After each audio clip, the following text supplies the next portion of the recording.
Saudari dan saudara yang terkasih di dalam Tuhan Yesus, marilah kita berdoa. Doa yang diajarkan oleh Tuhan Yesus sendiri.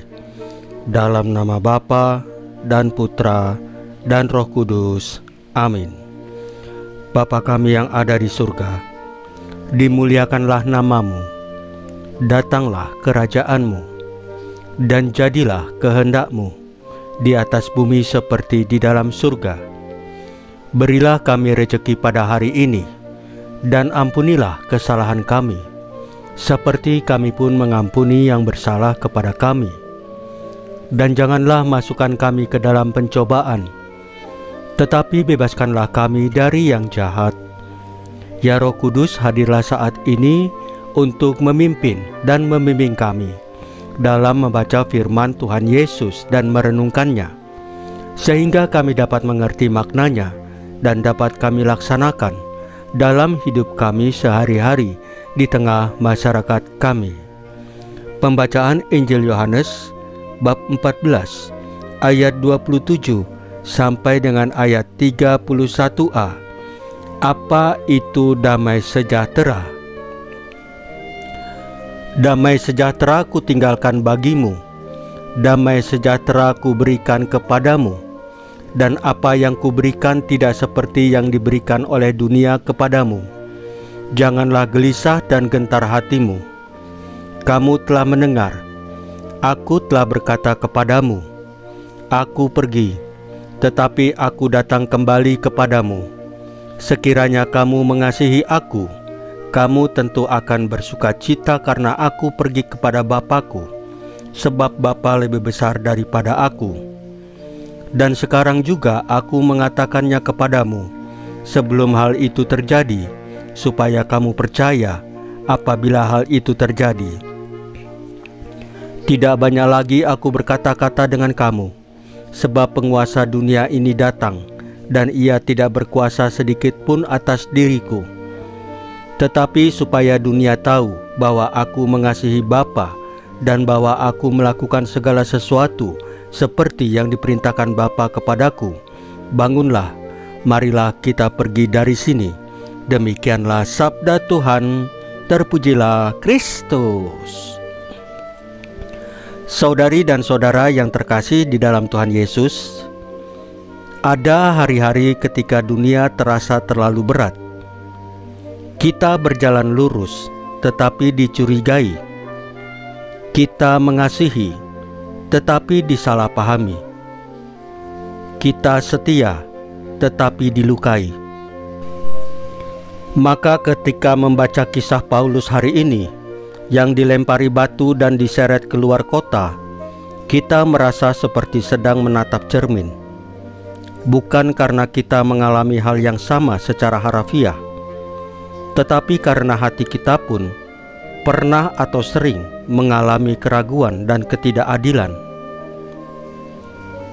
Namun yang menakjubkan bukan pada luka Paulus, melainkan pada bagaimana Paulus bangkit. Paulus berdiri kembali. Paulus tidak memilih mengutuk.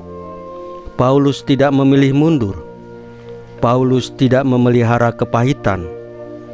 Paulus justru kembali menguatkan murid-murid lain dan berkata, kita harus mengalami banyak sengsara untuk masuk ke dalam kerajaan Allah. Kata-kata itu mengguncang kita. Di tengah budaya instan yang ingin semuanya mudah dan cepat, Paulus menegaskan bahwa jalan menuju kerajaan Allah bukanlah jalan pintas, tetapi di sanalah misteri damai sejahtera itu hadir. Tuhan Yesus hari ini berkata, damai sejahtera ku tinggalkan bagimu, damai sejahteraku ku berikan kepadamu. Damai itu bukan hasil mediasi atau kompromi, bukan juga karena semua masalah kita selesai lalu merasa damai. Damai itu adalah hadiah ilahi yang diberikan oleh Tuhan Yesus sendiri. Damai yang membuat kita bisa tersenyum di tengah penderitaan. Damai yang membuat kita tetap percaya meski belum melihat jalan keluar. Damai yang membuat kita berkata hatiku tenang karena aku tahu, ya Engkau Tuhan selalu ada. Lalu kita pun teringat akan Mazmur hari ini yang berkata, segala yang Kau buat akan bersyukur kepadamu ya Tuhan, dan orang-orang yang Kau kasihi akan memuji Engkau. Di tengah badai, kita tetap bisa bersyukur karena kita tahu Tuhan Yesus tidak pernah tidur. Pemerintahannya tidak tunduk pada kekacauan dunia. Kerajaannya tidak akan goyah oleh tragedi atau apapun. Mungkin hari ini Bapak dan Ibu sedang berjalan tertatih, atau merasa sendiri, merasa dilupakan, atau bahkan merasa dibuang. Tapi ingatlah, Paulus juga pernah diseret keluar kota, dan Paulus bangkit. Dan Bapak Ibu pun bisa, karena damai yang diberikan Tuhan Yesus bukanlah sesuatu yang bisa dunia mengerti, apalagi dunia rampas. Jadi jangan biarkan hati Bapak Ibu gelisah, cemas, khawatir.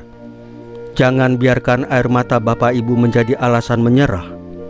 Sebab di tengah luka ada damai sejahtera yang tinggal diam, dan itu cukup untuk menuntun Bapak Ibu sampai ke tujuan. Saudari dan saudara yang dikasihi Tuhan Yesus, marilah kita berdoa. Ya Tuhan Yesus, di tengah gelisah dan luka yang tidak selalu kami pahami, Engkau datang membawa damai sejahtera yang tak bisa dunia beri. Hati kami sering lelah, tetapi damai-Mu membuat kami tetap berdiri. Ajar kami untuk percaya, bahkan saat kami tidak melihat. Salam Maria, penuh rahmat, Tuhan sertamu. Terpujilah Engkau di antara wanita, dan terpujilah buah tubuh-Mu Yesus. Santa Maria Bunda Allah, doakanlah kami yang berdosa ini, sekarang dan waktu kami mati. Ya Tuhan Yesus, tambahkanlah iman kami hanya kepadamu saja, karena hanya Engkaulah Tuhan dan Juru Selamat kami satu-satunya.